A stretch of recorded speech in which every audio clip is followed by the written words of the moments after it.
자, 여러분들 안녕하십니까?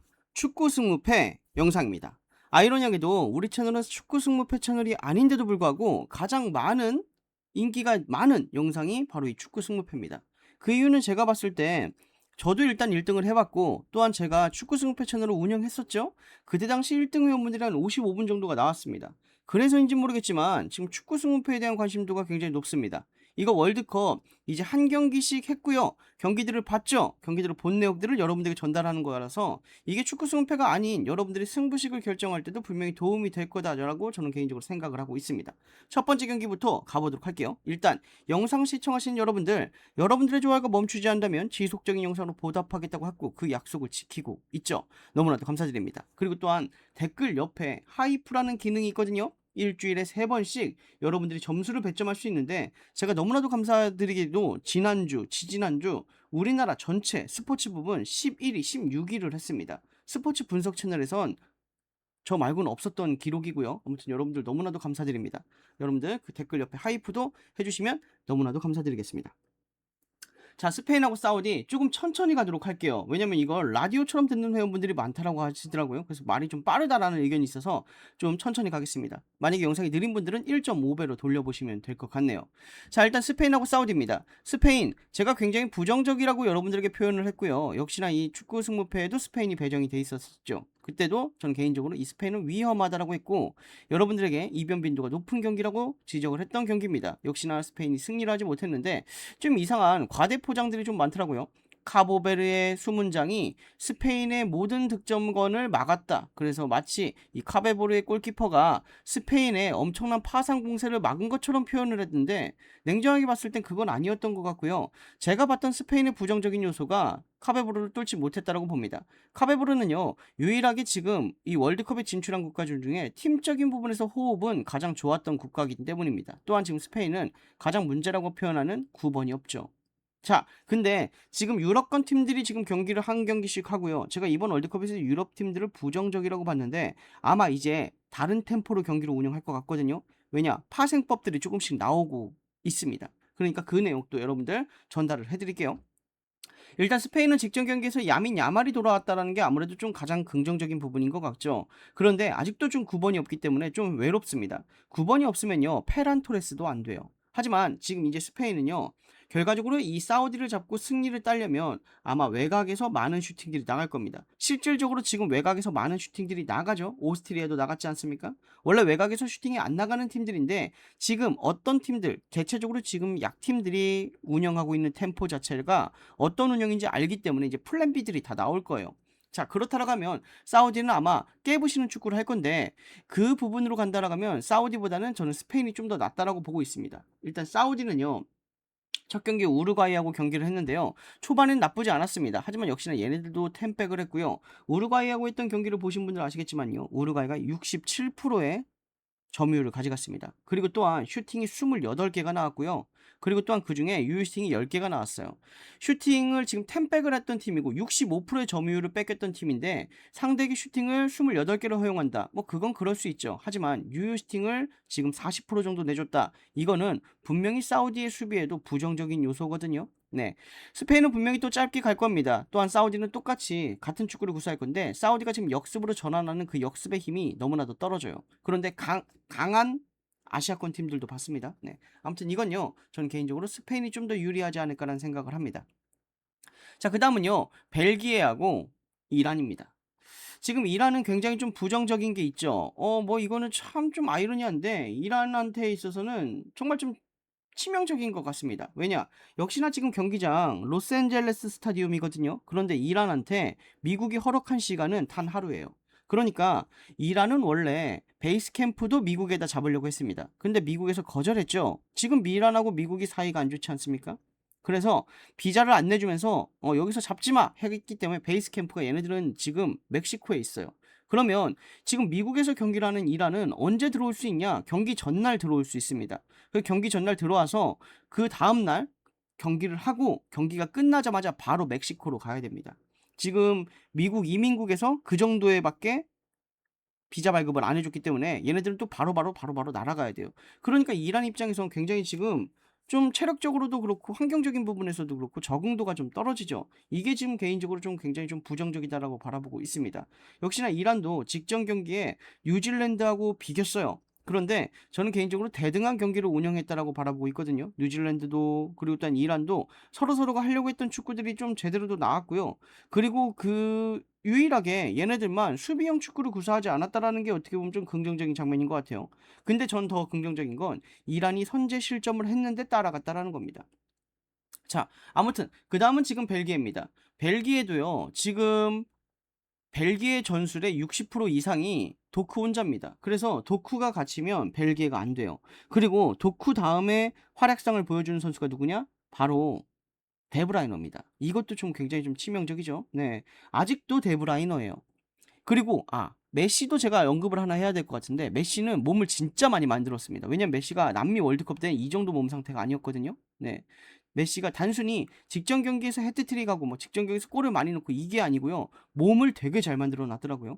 아무튼 근데 지금 솔직히 말해서 데브라이너의 몸 상태는 그렇게 좋지 않습니다. 네. 데브라이너의 몸 상태는 그렇게 좋지 않다라는 거.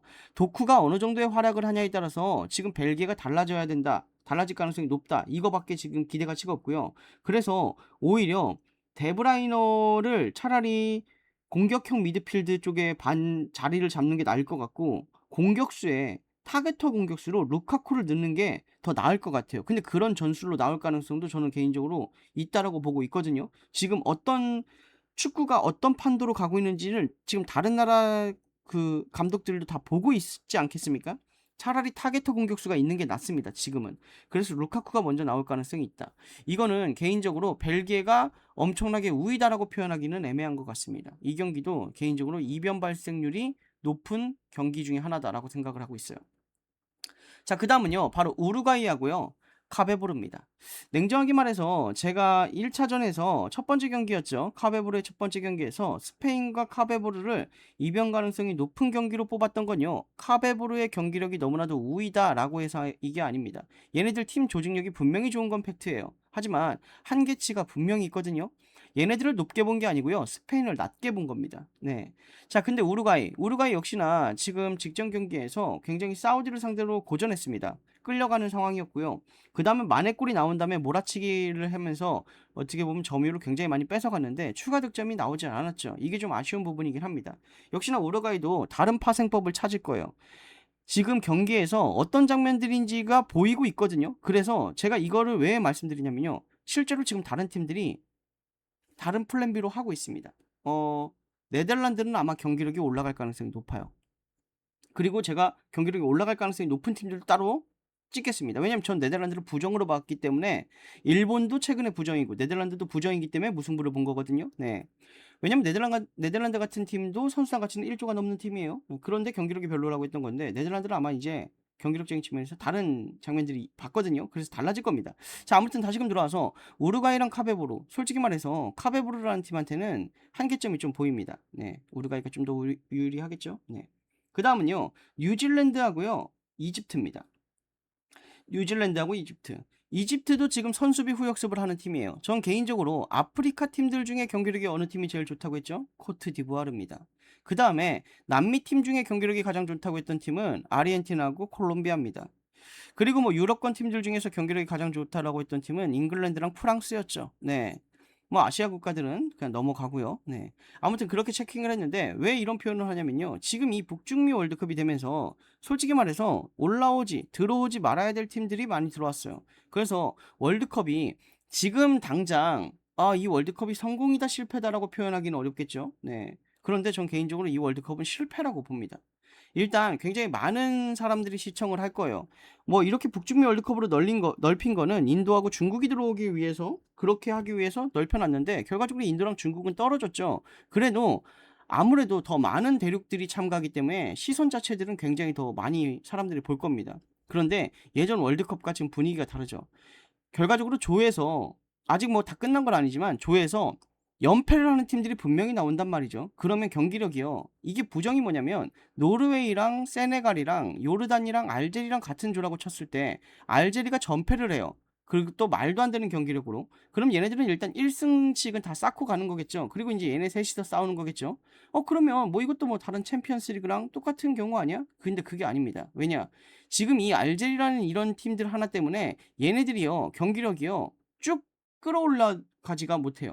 그래서 월드컵을 보면 제가 월드컵을 했을 때 항상 많이 말씀드렸던 내용인데, 우승하는 팀이 만약에 우루과이가 우승을 했다고 하면 '아 얘네들은 우승할 팀이 맞아.'라고 다들 긍정을 합니다. '얘네가 어떻게 했지?' 라고 부정하는 사람들이 없죠. 그 이유는 뭐냐면 얘네들이 조별부터 한 대륙에서 경기를 하면서 이 경기력 자체가 올라갑니다. 이 상승된 경기력을 봤기 때문에 '아 우승할 가치가 있다.'라고 표현하는 거거든요. 다시금 돌아와서 지금 이 북중미 월드컵은 너무나도 들어오지 말아야 될 국가들이 들어왔고, 그와 동시에 이동 자체가 너무 많습니다. 그렇기 때문에 한 대륙에서 경기를 운영하는 게 아니기 때문에 이 선수들이 이 컨디션 자체가 왔다 갔다 분명히 할 거예요. 그래서 '아 이변이 많이 일어났다.'라고 평가를 할 텐데, 그건 이변이 아니고 자연적인 현상이지 않을까라는 생각도 합니다. 그리고 막상 우승하는 팀을 봐도 그 우승하는 팀의 경기력이 그 결승전과 준결승전 경기를 봤을 때도 그렇게 깔끔하지 않을 가능성이 전 개인적으로 높다라고 일단 예상하고 있거든요. 다시금 돌아와서 뉴질랜드랑 지금 이집트, 뉴질랜드는 그래도 나쁘지 않은 출발을 보여줬다라고 생각을 합니다. 반대로 지금 이집트도 뭐 결과적으로 뭐 반은 성공했다라고 생각을 하고 있는데, 여기서 승부를 봐야겠죠. 특히나 뭐 지금 이란, 벨기에, 그리고 또한 지금 뉴질랜드, 뭐 이집트 이렇게 조가 있는데, 벨기에를 제외하고 나머지 자리를 택하려고 경기를 운영할 가능성이 높기 때문에 둘 다 공격적으로 경기를 운영할 가능성이 높거든요. 개인적으로 이거는 무보다는 승패 사이드가 좀 더 나아 보입니다. 자, 그다음은요. 아르헨티나랑 오스트리아입니다. 지금 제가 영상을 여러분들 좀 빨리 찍고 있어요. 아시겠지만 제가 영상을 하루 전날 여러분들에게 찍는다라고 표현했지 않습니까? 근데 오늘은 더 빨리 찍고 있어요. 왜냐? 지금 너무나도 많은 구독자분들이 지금 증가하고 계십니다. 구독자분들이 제가 15,000분이 여러분들 넘었습니다 한 게 불과 얼마 안 됩니다. 15,000분이 넘었습니다도 정말 기적적인 건 뭐냐면요. 제가 원래 9,800분이었어요. 근데 지금 15,400분입니다. 지금 어느 정도로 증가한지 아시죠? 지금 증가율이요 3,200%입니다. 그와 동시에 당연하겠지만 엄청나게 많은 회원분들이 들어오고 계시죠. 그런데 이 회원분들이 많이 들어오고 계신데, 중요한 건 우리 기존 회원분들이 또 자리를 계속 잡아준다는 거죠. 그래서 지금 제 가입률이 99%가 너무나도 감사드린다고 제가 여러분들에게 말씀드리는 부분인데, 여기서 중요한 건요, 신규 회원분들이 굉장히 많이 유입되면서 제가 그분들한테 설명해야 되는 내용들이 더 많아집니다. 기존 회원분들은 아시겠지만 신규 회원분들은 모르기 때문에. 또한 지금 제가 이렇게 많은 분들이 굉장히 이렇게 많은 그게 와 가지고 이거를 컨택하는 데 좀 시간이 또 걸려요. 그렇기 때문에 영상 자체를 지금 좀 빨리 찍고 있다라는 거 여러분들 알아주시면 좋을 것 같습니다. 그리고 저는 원래 영상을 원래 빨리 찍어요. 무조건 하루 전날은 찍는데 지금 하루 전이 아니고 거의 이틀 전이거든요. 네. 그리고 저는 그 어떤 채널도 모니터링하지 않습니다. 제가 가지고 있는 모든 데이터들 그 어떤 채널에도 없을 거예요. 왜냐? 이거 다 제가 만든 거고 제가 눈으로 본 거기 때문에 있을 수가 없는 겁니다. 자, 아무튼 다시금 돌아와서 아르헨티나랑 오스트리아, 지금 여러분들에게 축구 월드컵, 북중미 월드컵에 대해서 회원분들에게 제가 예상했던 내역들을 공유 드렸을 때 유일하게 벗어났던 팀이 얘예요. 근데 솔직히 말하면 저는 요르단이 그러니까 오스트리아의 경기력을 부정했습니다. 근데 중요한 건 이거죠. 그럼 오스트리아가 3대 1로 이겼거든요. 네. 그럼 얘네들이 지금 깔끔하게 이겼냐? 그게 아니에요. 마지막 페널티킥과 하나는 또 자책골이었습니다. 또한 요르단이 못하지 않았습니다. 요르단의 찬스가 더 많았고요. 더 많았다라는 건 좀 정정하겠습니다. 요르단이 절대 밀리지 않았어요. 네. 그런데 요르단이 좀 아쉽게 졌죠. 네. 아무튼 다시금 돌아와서 오스트리아도 역시나 그 파생법 중에 하나가 중거리 슈팅으로 시작하는 시점이었거든요. 네. 왜냐면 지금 템백을 하고 있기 때문에 상대들이 그렇게 경기를 운영했다라는 거죠. 그런데 이제 아르헨티나를 만나는 오스트리아, 얘네가 내려앉을 가능성이 높습니다. 왜냐면 아르헨티나를 상대로 오스트리아가 먼저 전진하지 않을 거죠. 그리고 오스트리아는 팀을 보시면 알겠지만요. 후반 막판까지 체력적으로 굉장히 좀 비축이 됐던 팀이에요. 체력의 힘이 굉장히 좀 큰 팀입니다. 그런데 아르헨티나를 상대로 체력적인 우위, 이것도 전 개인적으로 쉽지 않을 거라고 생각합니다. 미드필드에서만 충돌할 거예요. 얘네들이 지금 미드필드 충돌은 비슷할 수 있습니다. 하지만 그 다음 미드필드가 아닌 수비하고 공격에서의 움직임 자체는 어디가 좀 더 탈압박 능력과 밸런스가 좋냐라고 하면요, 저는 아르헨티나가 더 좋지 않을까라는 생각을 하고 있습니다. 아르헨티나도 지금 1차전을 승리를 했죠. 네. 자, 그 다음은요, 바로 프랑스하고 이라크입니다. 여러분들이 또 이런 얘기를 많이 했어요. 지금까지 역대 월드컵에서 지난 대회에서 우승한 팀은 항상 조별리그에서 탈락한다. 그게 이번에도 있을까요? 라고 저한테 굉장히 많이 문의를 하셨습니다. 라이브에서도. 그게 뭐 저주죠. 저주처럼 항상 뭐 우승했던 국가들이 뭐 조별리그 아니면은 뭐 16강에서 탈락했던 그런 밸런스들을 보였기 때문에. 근데 제가 이것도 여러분들에게 그 월드컵 이번 북중미 월드컵 하기 전에 말씀드렸죠. 이건 월드컵이 아니라고 했습니다. 월드컵은 끝났다. 이거는 완전히 좀 다른 대회라고 바라보는 게 좀 낫다. 그러니까 지금 3 대륙에서 하는 지금 이 월드컵은 이제부터 다음 해도 또 3 대륙 혹은 뭐 2개 대륙 이렇게 열린다라고 한다면요. 우리나라 한일 공동 개최랑 좀 분위기가 다르죠. 그런다라고 한다면요. 지금 한 대륙에서 했던 월드컵과는 이건 성질 자체가 다르다고 표현했죠. 네. 한 대륙에서 월드컵을 했던 거, 그러니까 카타르 월드컵까지가 저는 개인적으로 월드컵의 끝이다. 이것도 월드컵이긴 한데 좀 다른 차원이다라고 좀 개인적으로 바라보고 있거든요. 뭐 왜냐면 3위 팀도 올라가니까요. 네. 아까 또 말했던 그 부분들도 있고요. 불필요한 팀들이 또 올라온 것도 있고. 아무튼 그렇기 때문에 그 지금까지 있었던 그 월드컵에 대한 저주 혹은 그 안 좋은 템포의 밸런스는 저는 개인적으로 없을 거라고 바라보고 있습니다. 네. 아무튼 그렇습니다. 자, 그다음 프랑스하고 이라크입니다. 이것 좀 매섭습니다. 예. 저는 개인적으로요. 지금 얘네가 죽음의 조 같거든요. 네. 지금 경기력을 딱 봤을 때 가장 죽음의 조는 얘네 조다. 노르웨이가 이라크를 상대로 대승을 했습니다. 아, 역시나 이라크는 노르웨이를 상대로 축구가 안 되는구나라고 평가할 수 있을 것 같거든요. 하지만 그게 아닙니다. 냉정히 봤을 때 그게 아니에요. 노르웨이가 4대 1로 승리하긴 했지만요. 경기력 자체는 그렇게 큰 차이가 안 났습니다. 또한 여기서 중요한 건요. 노르웨이가 그 득점을 하는 장면에서 만들어서 넣은 골은 한 골밖에 없어요. 그리고 나머지 골들은 만들어서 넣은 골이 아닙니다. 그리고 이라크가요. 선수배 후역습의 축구를 구사하는 팀인데요. 역습의 카운터가 분명히 셌습니다. 이거는 어느 정도냐면 전 개인적으로 프랑스도 때릴 수 있다라고 봐요. 그렇기 때문에 일단 얘는 축구 승부패적인 부분으로 다가가기 전에요. 만약에 승부식에서 이 정도의 기준점을 준다라고 하면요. 이거는 일단 다득점은 그냥 잡고 가는 게 낫다라고 봅니다. 이라크 생각보다 엄청나게 견고했고요. 그리고 또한 그 역습의 카운팅 자체 역시나 저는 개인적으로 굉장히 긍정적으로 봤습니다. 네. 프랑스. 프랑스는 좀 아쉬운 부분이라고 하면 저는 여러분들에게 말했죠. 굳이 뽑자면 공격형 미드필드가 없다. 이게 지금 프랑스의 단점이다라고 표현했습니다. 자, 그리고 이래서 여기서 생각해서 다른 생각을 하실 분들이 계실 것 같아요. 아, 역시나 프랑스는 너무나도 세구나. 그래서 세네갈 상대로 역시나 3대 1로 대승을 했구나. 역시 프랑스는 강해. 라고 평가하시면 안 됩니다. 이거 프랑스가 만나는 이라크는요. 세네갈하고는 완전 다릅니다. 네. 전술 자체가 다르고 제가 프랑스 선수들이 어떤 장점이 있다라는 것도 표현을 해드렸죠. 지금 측면 크랙들의 자원들은요. 공간이 좁으면 안 돼요. 넓어야 됩니다. 근데 세네갈은 넓다고 했죠. 세네갈은요. 아프리카 팀 중에 유일하게 닭공축구를 구사하는 팀입니다. 그런데 수비가 어마무시하게 불안해요. 공격력은 아프리카 팀들 중에 가장 좋다라고 할 정도로 나쁘지 않은 공격력을 가지고 있는 팀입니다. 근데 수비에 대한 뒤 리스크가 너무나도 크죠. 프랑스도 마찬가지입니다. 네. 프랑스도 지금 미드필드에서의 커팅 능력은 분명히 뛰어나지만 얘네들도 라인 자체가 낮은 팀은 아니거든요. 역습으로 들어오는 팀들에게는 카운터를 맞을 수 있는 확률이 높습니다. 근데 그게 땅으로 가는 것보다 롱으로 가는 거에 맞을 확률이 커요. 그렇다고 하면 이라크의 전술에 완전히 적합하죠. 네. 이라크도 분명히 프랑스에게 카운터를 때릴 수 있는 전술이라는 겁니다. 네. 그리고 또한 이라크가 지금 보여주고 있는 축구는요. 프랑스가 좋아하는 전술이 아닙니다. 프랑스가 득점을 빨리 하지 않는 한 이 경기가 유지되면 유지될수록 더 부정적으로 경기를 운영할 수 있는 팀은 프랑스예요. 그렇기 때문에 전술 자체가 완전히 다르다. 그래서 프랑스랑 세네갈이랑 했을 때는 프랑스의 다득점이 일단 저는 개인적으로 제일 좋다라고 말씀드렸던 건 전술적인 부분이었고요. 그 다음 역시나 프랑스라고 했던 그 부분입니다. 아무튼 다시금 돌아와서요. 지금 얘네들은 승부식으로 가실 거면 기준점이 이거라면 다득점이 나은 것 같고요. 프랑스의 단통의 승을 잡는다. 이것도 뭐 이것보다는 전 개인적으로 이라크의 변수를 같이 체킹한다, 중복 체킹한다도 굉장히 효율적이고 현명하다고 봅니다. 네. 왜냐면 아마 이라크가 제가 봤을 때 10% 미만일 거예요. 네. 그쵸? 그렇겠죠? 그렇습니다. 무승부도 아마 굉장히 떨어질 거거든요. 네. 이것도 이변 발생 빈도를 높일 수 있는 분명한 경기다라고 저는 개인적으로 생각하고 있습니다. 네. 자, 그 다음은요. 노르웨이랑 세네갈입니다. 여러분들 그리고 축구 승무패는요. 축구 승부식하고 그게 달라요. 뭐 축구 승무패를 하신 분들이 계실 수 있고 안 하신 분들이 계실 수 있는데요.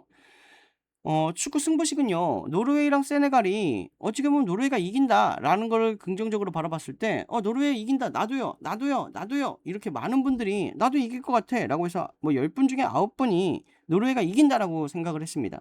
그래서 노르웨이가 실질적으로 이겼어요. 그러면 그 9명이 다 행복한 거거든요. 그게 승부식입니다. 근데요. 승무패는 그게 아닙니다. 노르웨이가 이긴다, 이긴다, 이긴다 했을 때 만약에 9명이 다 맞춰서 우리가 다 맞췄다. 우리가 다 1 등이다. 이거는 전혀 좋은 게 아닙니다. 1 등이 굉장히 많이 나오는 차수는요. 오히려 승무패에선 좋지 않아요. 그래서 저 역시도 그 퍼센테이지가 333이라고 하죠. 뭐 30%대, 뭐 30%대, 30%대 이런 거는 뭐 2폴 혹은 3폴을 쓰지 않습니다. 무조건 단폴을 써요. 그리고 막 90% 아니면 80% 이런 경기들의 추가적인 경기를 잡죠. 근데 이게 물론 90%랑 80%를 받은 이유는 분명히 있거든요. 네. 그러니까 그 경기들 중에서 이변 경기를 잡는다라고 바라보시는 게 좀 더 현명하겠죠. 네. 어떤 말인지 아시죠, 여러분들? 모두 다 환호성을 보여줄 수 있는 이 종목이 아닙니다. 축구 승무패는요. 자, 다시금 돌아와서요. 노르웨이하고 세네갈입니다. 노르웨이는요, 하나의 좋은 장면이 있었죠. 뭐냐? 지금 제가 아까도 말했지만요, 타겟터 공격수. 지금 템백을 하는 팀들이 있다라고 하면요, 이걸 뺄 수 있는 건 중거리 슈팅 아니면 타겟팅 공격수거든요. 근데 노르웨이 장점은요, 타겟팅 공격수가 있다는 겁니다. 네. 그게 강점이고, 반대로 지금 세네갈도 공격적인 부분에서 분명히 긍정적이에요. 하지만 수비에 대한 리스크가 너무 크죠. 근데 이것도 좀 중요한 부분이 있습니다. 노르웨이가 얼마를 가져가냐가 좀 중요한 것 같아요. 노르웨이에게 너무나도 많은 부분의 퍼센테이지, 혹 80% 이상의 퍼센테이지를 가져간다라고 하면요, 이것도 세네갈을 안 갈 이유가 없습니다. 네. 무슨 말이냐? 결과적으로요, 세네갈도 공격 축구를 구사하는 팀이고요. 노르웨이는 어찌 보면 공격 축구보단요, 전방 압박 플러스 미드들은 지금 공격수 자리에서 자리 잡고 있고요. 반대로 수비는요, 내려앉아 있습니다. 이 좀 약간 어찌 보면 공격수들이 굉장히 좀 외롭죠. 그 부분을 지금 미드에서 많이 컷백을 하면서 도와주고 있는 부분이거든요. 그러면서 크로스 찬스나 롱볼이 나왔을 때 헤딩 뚝딱. 그리고 최고의 공격수인 홀란드가 있죠. 그걸로 어떻게 보면 마무리를 보는 팀인데요. 반대로 세네갈이 먼저 득점을 했다고 칠게요. 그렇다라고 하면 노르웨이한테도요, 숨통이 없습니다. 네. 노르웨이가 라인을 올리는 순간 그건 또 세네갈에겐 공격이에요. 아무튼 그렇기 때문에 얘네들이 어느 정도의 퍼센테이지를 가져갈지가 일단 중요합니다. 결과적으로 그리고 그렇다라고 해가지고 지금 노르웨이보다 세네갈이 우위야 이걸 말하는 게 아닙니다, 여러분들. 어떤 의도인지는 여러분들 아시죠? 네, 그렇게 들어주시면 좋을 것 같고요. 네. 아무튼 다음 경기로 넘어가도록 할게요. 그 다음은요, 요르단하고 알제리입니다. 전 개인적으로 요르단의 축구를 긍정적으로 봤습니다. 뭐 그렇게 부정적으로 바라보진 않았어요. 반대로 지금 알제리랑 근데 요르단은요, 걸리는 부분이 하나가 있습니다. 뭐냐? 너무 정술적으로 충돌해요. 무슨 말이냐면요, 지금 역습 축구를 구사하고 있는 이 두 팀의 그 색깔 자체가요, 너무나도 똑같습니다. 이게 좀 아이러니해요. 그러니까 이런 거죠. 어, 세네갈은 닭공 축구야. 근데 노르웨이도 닭공 축구야. 그럼 얘네들이 전술적으로 똑같죠. 그렇다라고 하면은 이게 전술적으로 똑같다라고 해도 이게 부정이 아닙니다. 오히려 더 많은 득점이 나올 수 있는 확률이 커요. 근데 선수비, 후역습의 색깔을 보여주는 이 두 팀의 색깔이 똑같다라고 하는 거는 둘 다 부정적입니다. 물론 선수비, 후역습인데도 전술 자체가 달라요. 어떻게 전진하냐, 어떻게 포메이션 자체도 어떻게 움직이냐, 핵심의 키가 어디냐, 이런 것도 다 다를 수 있거든요. 하지만 얘네들은 지금 결과적으로 공 자체가 중원에서 측면 크로스거든요. 이거의 색깔도 변함이 없습니다. 그렇다고 해서 세트피스가 나왔다고 해도 이 패턴 자체도 둘이 너무 똑같아요. 그렇다라고 하면요, 이거는 두 팀 다 카운터가 나오기가 힘들죠. 왜냐면 먼저 누군가가 올라가 줘야 되는 거거든요. 근데 이거 자체가 좀 쉽지 않은 환경이다라고 생각합니다. 그래서 오히려 얘네들은 저득점 베이스가 나올 확률이 전 개인적으로 좀 높다라고 바라보고 있습니다. 자, 그 다음은요, 바로 포르투갈하고 우즈베키스탄입니다. 포르투갈 보도록 할게요. 포르투갈은 빌드업 기반의 축구를 구사하는 팀이죠. 그걸로 어찌 보면 유럽에서 가장 좋았던 모습을 보여줬던 팀 중에 하나입니다. 그런데 제가 평가전을 보면서 느꼈던 거는 포르투갈도 그렇게 빌드업적인 측면에선 긍정적이지 않다라고 평가를 했죠. 그리고 중요한 건 유럽과 유럽의 경기가 아니고요, 또한 다른 대륙에서 경기를 운영하는 거고, 상대의 전술이 완전히 템백이면 포르투갈 입장에서도 부정적이라고 말씀을 드렸습니다. 반대로 우즈베키스탄, 얘네들도 빌드업이에요. 근데 이것도 제가 여러분들에게 좀 많이 표현을 해드렸죠. 빌드업 대 빌드업. 빌드업 대 빌드업은요, 어디가 유리하다고 했죠? 빌드업의 힘이 센 팀이 유리합니다. 네. 전술적으로도 빌드업도 똑같은 전술로 경기를 운영하진 않지만요, 단순히 빌드업 대 빌드업은요, 빌드업 힘이 센 팀이 유리할 수밖에 없어요. 왜냐? 빌드업이라는 건 기본적으로 공을 가지고 있는 다음에 우리 팀에게 패싱 플레이를 하면서 풀어나가는 거거든요. 그렇다라고 하면 상대가 압박을 했을 때 그 탈압박 능력이 어느 정도로 뛰어나냐입니다. 만약에 그게 상대의 탈압박 능력보다 부정적이라고 하면요, 이 빌드업 대 빌드업 축구를 하는 팀들은 반대로 빌드업이 떨어진 팀들은 빌드업을 잘하는 팀의 뒤만 따라가는 상황들이 많이 열려요. 그렇기 때문에 부정적이죠. 그리고 그 뒤만 따라다닌다라는 건 곧 빌드업을 하는 팀들에겐 공간이 될 수 있고요. 그 공간으로 패스가 들어갈 가능성이 높죠. 그리고 이렇게 빌드업 기반의 축구를 하는 팀들은 템백의 활용도도 부정적입니다.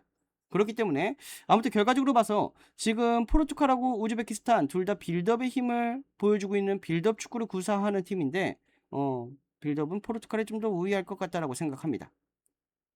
자, 그다음은요. 바로 잉글랜드하고 가나죠. 잉글랜드 역시나 어마무시한 자원들을 보유하고 있는 팀입니다. 뭐 선수단 가치가 거의 1조 5천억이 넘을 겁니다. 그 정도로 굉장히 좋은 선수단 가치를 보여주고 있는 팀이죠.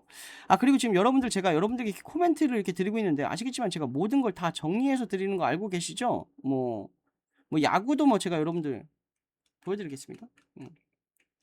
원본을 그냥 다 보여드릴게요. 회원분들 보시는. 뭐 야구도 보시면 지금 제가 막 이렇게 다 정리해서 올려드리지 않습니까? 네, 그죠? 네. 축구도 마찬가지입니다. 축구도 지금 제가 다 이렇게 다 정리해서 올려드립니다. 배당이 저한 데이터들까지 제가 다 정리해서 올려드리고요. 아시죠? 네, 여기 보면 배당 데이터 다 있죠. 다시 한번 말하지만요. 이 모든 데이터는 그 어디에도 없습니다. 저밖에 없죠. 그리고 축구 승무패에 대한 모든 내역들도 지금 축구 승무패뿐만 아니라 뭐 프리그, LADB, 세리에, 분데스 모든 배당들을 전 다 가지고 있습니다. 뭐 배구도 마찬가지고요. 네. 야구도 마찬가지고요. 축구 승무패도 마찬가지죠. 이 모든 걸 다 가지고 있거든요. 이거에 대한 함축본과 완성품은 전부 다 회원분들에게 전달드리고 있죠.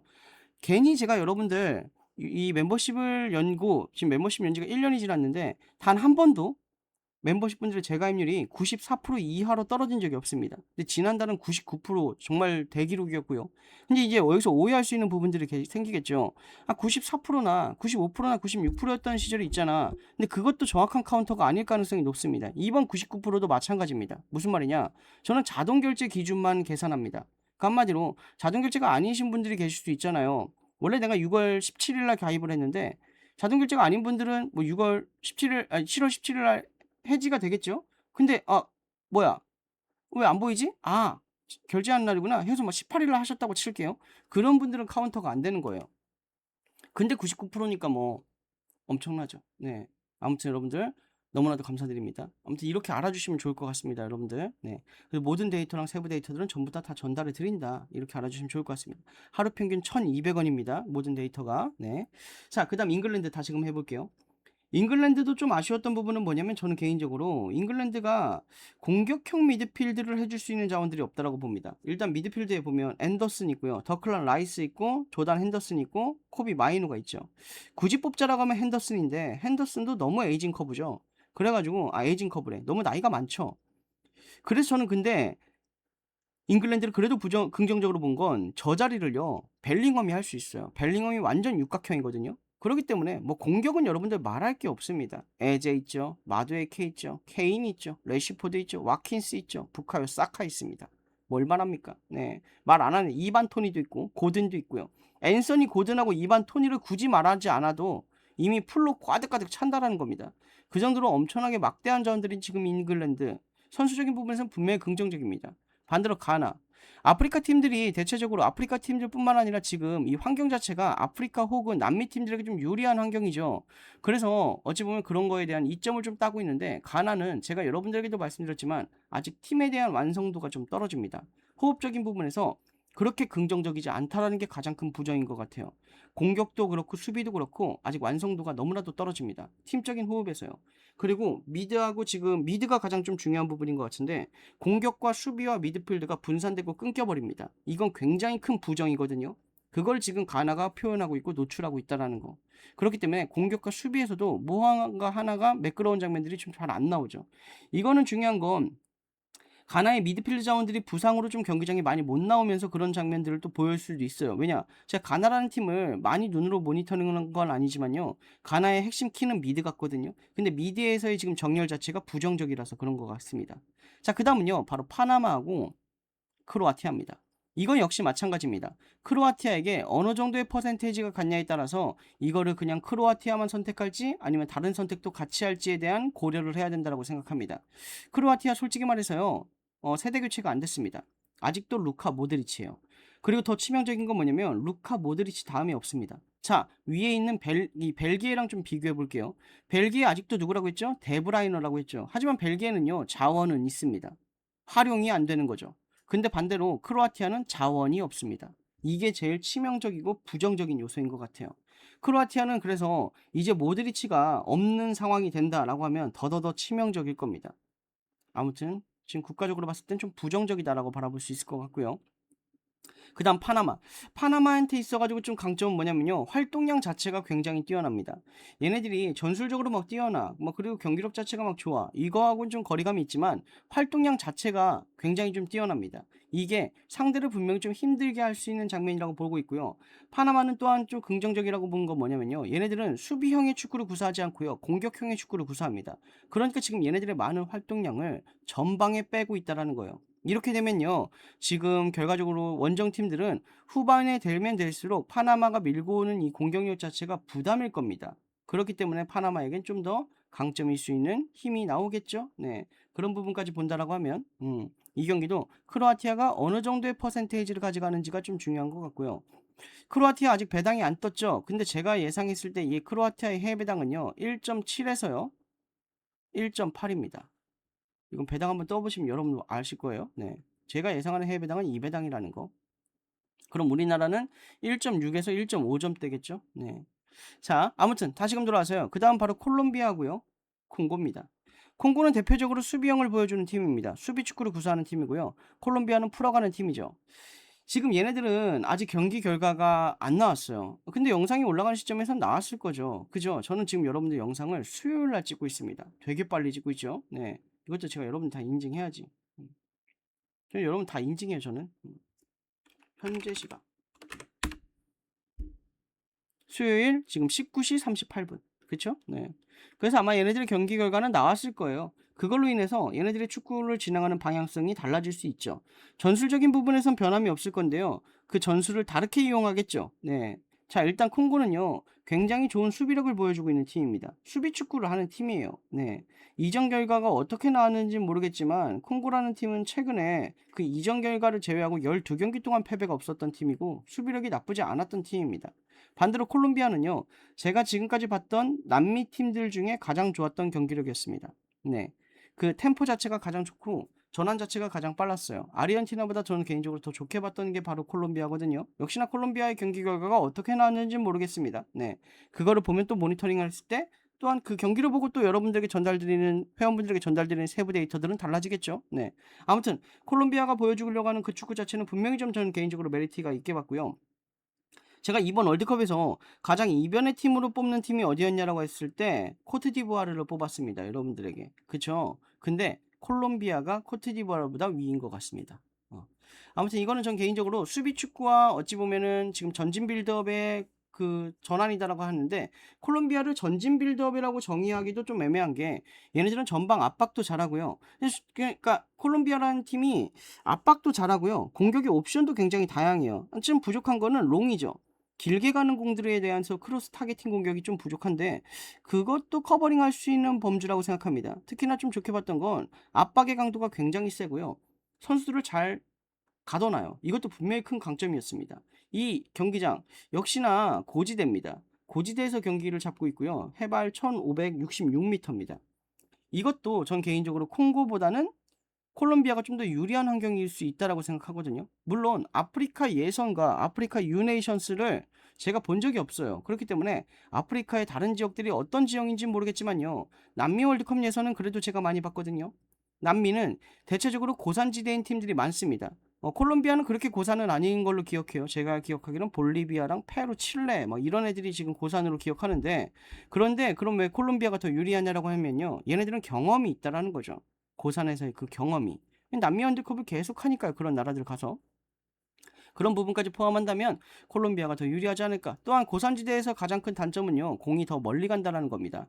킥을 했을 때 내가 생각했을 때 내 힘으로 원래 킥을 100m를 찼다면 이 공이요. 110에서 105m가 날아가요. 그렇기 때문에 타겟팅 공격을 구사하는 팀들에겐 이 타겟팅 공격수들에게 정확하게 크로스를 못하겠죠. 그런데 콜롬비아는 아까도 말했지만 롱으로 가는 팀이 아닙니다. 그렇기 때문에 그것도 큰 부정은 아닐 거다라고 생각을 하고 있어요. 자, 그 다음은요. 바로 스위스하고요. 캐나다입니다. 저는 개인적으로 캐나다의 공격 축구를 재밌게 나쁘지 않게 봤습니다. 스위스 역시나 지금 첫 경기가 끝난 상황이고 캐나다도 첫 경기가 끝난 상황인데 얘네들도 다른 경기 운영이 나올 가능성이 높아요. 얘네들도요. 기준점이 이거라면요. 그러면 다득점이 좋아 보입니다. 자, 일단 얘네들도 무승부보다는 승패 가능성이 좀 높다라고 보고 있어요. 스위스도 어찌 보면 가장 좋았던 모습을 보여줬던 건 유럽에서 있었던 팀들 중에 스위스를 좀 힘들어해요. 유럽 팀들이. 왜냐? 얘네들은 대체적으로 지금 현대 축구처럼 빠른 템포에 많이 뛰는 축구가 구사되기 전부터 활동량 자체가 많았던 팀입니다. 그래서 모든 유럽권 팀들이 스위스란 팀을 힘들어했죠. 그걸로 지금 이번 월드컵에서도 재미를 보고 올라온 팀이에요. 아직도 활동량적인 부분에서 나쁘지 않습니다. 직전 경기 카타르를 상대로 어찌 보면 68%의 점유율을 가져왔고요. 또한 26개의 슈팅 중에 7개의 슈팅을 만들었는데요. 전 그 자체가 좀 개인적으로 좀 부정적이었습니다. 네. 스위스는 지금 이 월드컵에 온 이 구장에 대한 이해도가 좀 떨어지는 것 같았어요. 그러니까 유럽에서 봤던 스위스하고는 굉장히 좀 거리감이 컸습니다. 반대로 캐나다. 캐나다는 좀 개인적으로 경기력은 좋게 봤습니다. 그런데 그게 만들어지지 못했죠. 그리고 캐나다에 대해서도 굉장히 제가 여러분들에게 많이 표현했는데 캐나다는 원래 축구 변방입니다. 축구를 원래 못하는 나라예요. 그런데 그래서 캐나다에 대한 인식이 있죠. 아, 얘네들은 축구 못하는 나라. 얘네들은 아이스하키만 하는 나라. 얘네들은 그거밖에 못해. 이렇게 인식하는 분들이 많은 것 같은데요. 얘네들도 축구를 오랜 기간 준비했고요.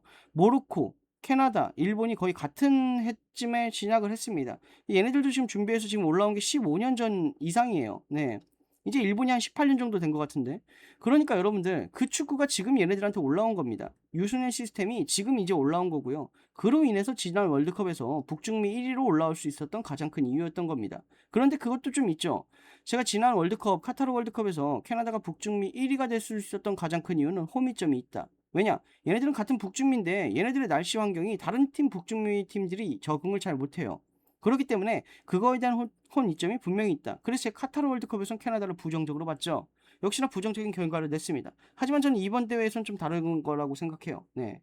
전 개인적으로 캐나다의 공격 축구와 캐나다가 지금 방향성을 보여주고 있는 경기력 자체는요. 긍정적이었다라는 거.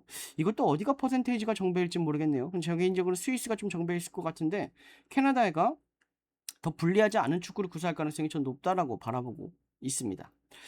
자, 그 다음은요. 보스니아랑 카타르입니다. 지금 여러분들 영상을 시청하시는 분들이 혹 느끼실지 모르겠지만요. 저는 여러분들 편집을 안 합니다. 이게 지금 원라인으로 쭉 가요. 그래서 아마 중간중간에 팀명을 잘못 말했거나 선수를 잘못 말했거나 이런 부분들이 있을 수도 있거든요. 무슨 말이냐면 편집을 안 해요. 감사합니다. 지금 이것 보세요. 편집을 안 한다는 말도 지금 여러분 들어가죠. 진짜 안 해요. 감사합니다. 그럼 모니터링에서 빼면 되지 않냐? 모니터링도 안 해요. 감사합니다. 제 채널도 모니터링 안 하는데 다른 채널 볼까요? 저는 오로지 그냥 제가 지금 축구만 보고 그것만 여러분들 전달드리고요. 그걸 제가 다 기억하고 있다음에 이 보스니아랑 카타르라는 팀에 대한 대입을 여러분들에게 설명드립니다. 그렇기 때문에 지금 제가 유튜브 8년 차인데 왜 이렇게 많은 분들이 저랑 같이 있을까라 보면 제 시선이 여러분들이 듣고 싶은 가장 큰 얘기더라고요. 그걸 그대로 전달해드리고 있고요. 실질적으로 유럽 6대 리그 지난 시즌에도 끝났는데요. 평균적으로 보면요. 제가 유럽 6대 리그가 만약에 1000경기라고 하면 총 한 750에서 800경기 정도는 제 예상과 동일합니다. 그쵸? 보통 그 수준이에요. 네. 그렇기 때문에 많은 분들이 계시겠죠. 네. 아무튼 월드컵은 좀 특수성이 있는 거고요.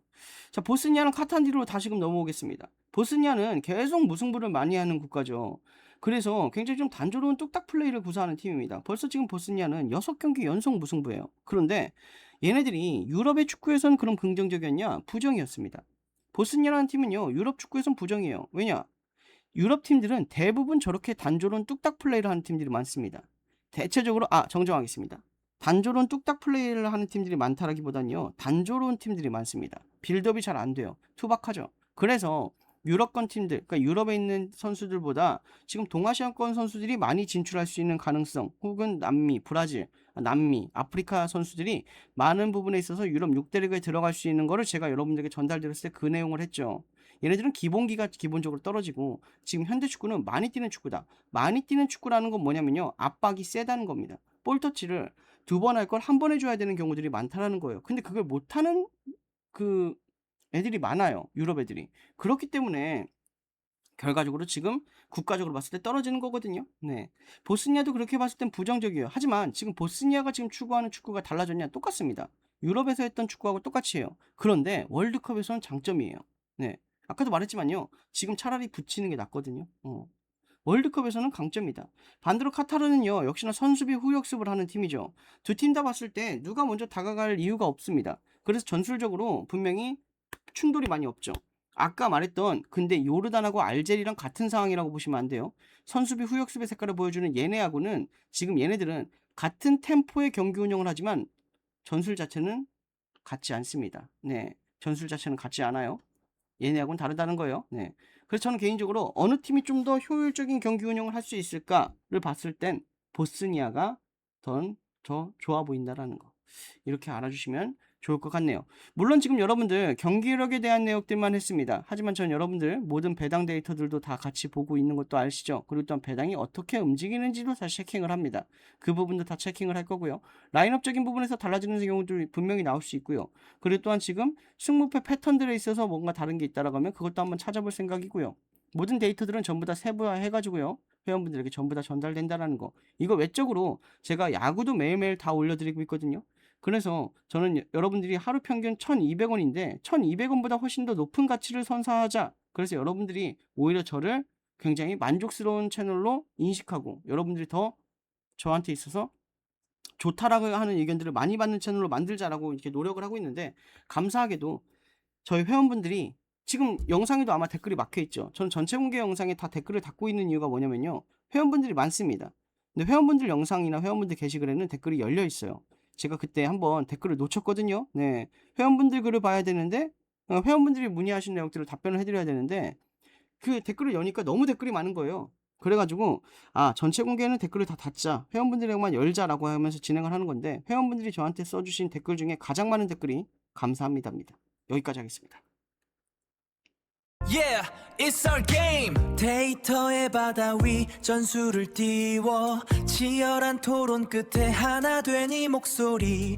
누구의 패스가 더 날카로운가? 우리의 분석엔 경계가 없지. 모두가 외쳐. 아빠는 축구왕. 뜨거운 의견들이 부딪히는 광장. 축구란 이름 아래 우린 다 친구야. 아빠는 축구왕. 아빠는 축구왕. 본 채널은 만 19세 미만의 청소년 사행성 행위를 권장하지 않으며 건전한 스포츠 관람 문화를 지향합니다. 본 콘텐츠는 정보 제공 목적의 분석 영상이며 실제 베팅이나 구매를 권장하지 않습니다. 불법 사설, 도박과는 전혀 관련이 없음을 다시 한번 공지드립니다.